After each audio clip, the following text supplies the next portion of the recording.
All right, so now that we've got our song all edited and we've got our performance planned, we've looked at our song and we've decided what we want to do with the LEDs, what we want to do with our motors, and during what times we want to do that during the song.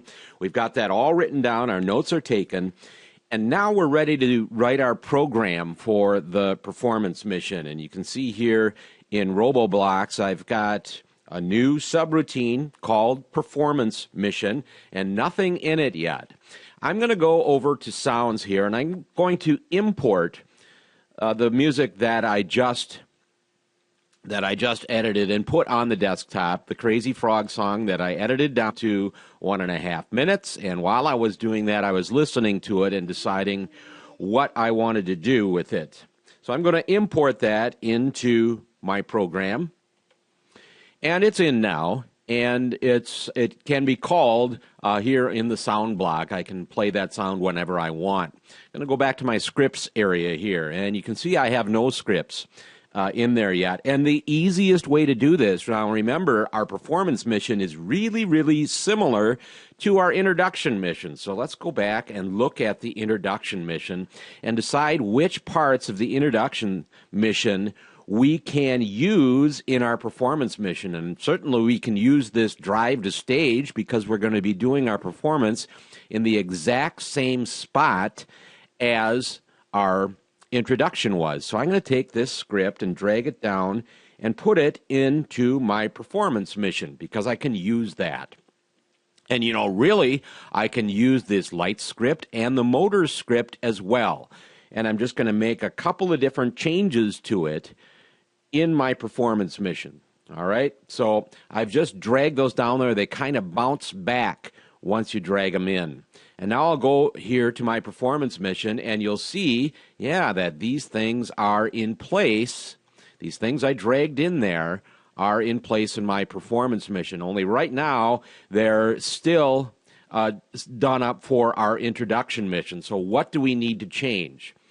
Well, we need to change what key is pressed, and I'm going to make it a P for performance, right? So now when the P is pressed, we're going to drive out to stage, and we're going to get right into the right spot. But we don't want a broadcast intro in place, because if we do broadcast that, you know what's going to run is our introduction. So we want to make something new here, and we want to say performance in place. All right, so that's what we're going to do this time. Yeah, we want to reset the timer again because we're going to be watching the timer. Do we want to play Robot Intro 4? No, we want to play the Crazy Frog song until we're done. And still, again, we want to stop all the scripts after we're done playing that Crazy Frog song. Now, here's our two scripts. Here's our lights script. We should put a comment over here, by the way. And here's our motor script over here. We should also put a comment that says this is a motor script, but I'm not going to do that. I'm going to let you do that. When I receive what? We want to receive performance in place on both of these. And now we can kind of just use these scripts and change what's happening in the if statements and our timer values and so forth, and we should be in business.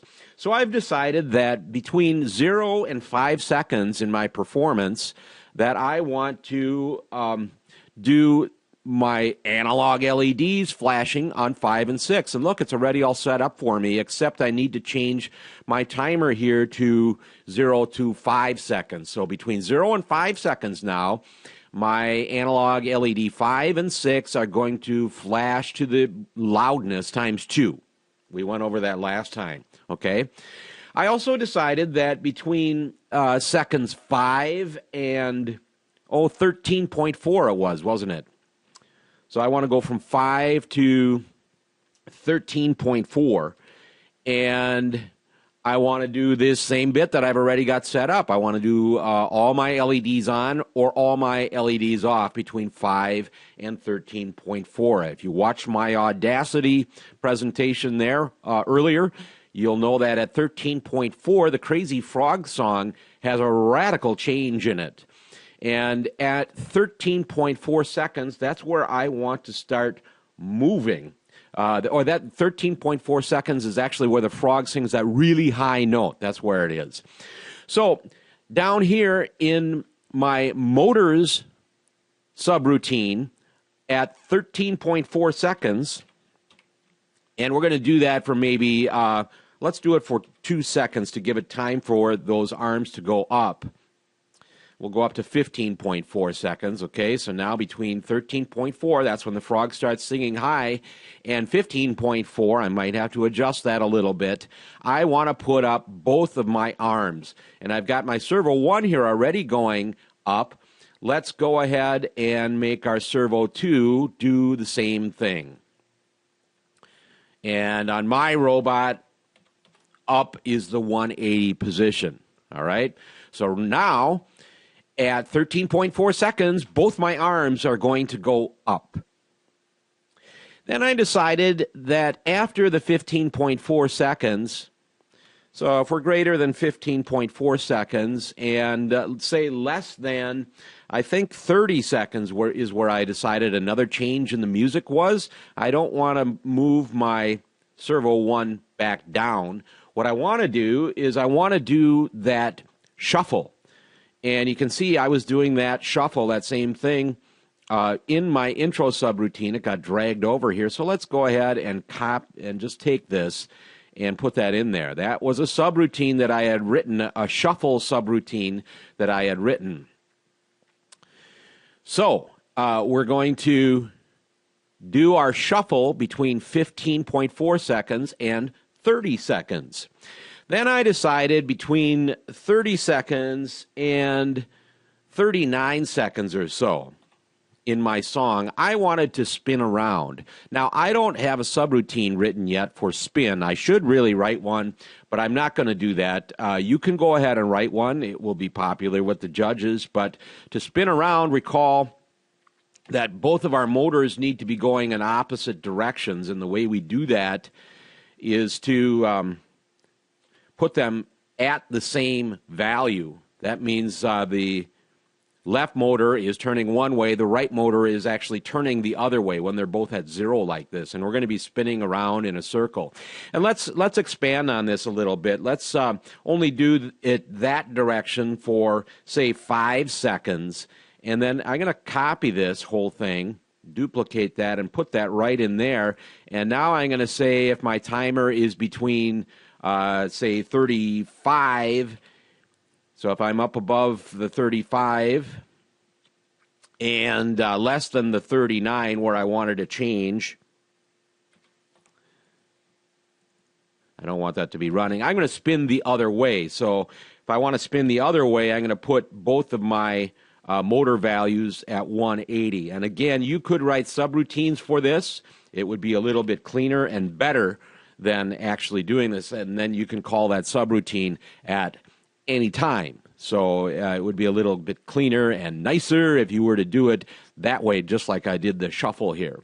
But anyway, you can go through your whole song here and just duplicate these if blocks, and we can put that there, and whatever's going to happen next, change your timers, change what's happening to your motors as you get through the entire song. Same deal up here.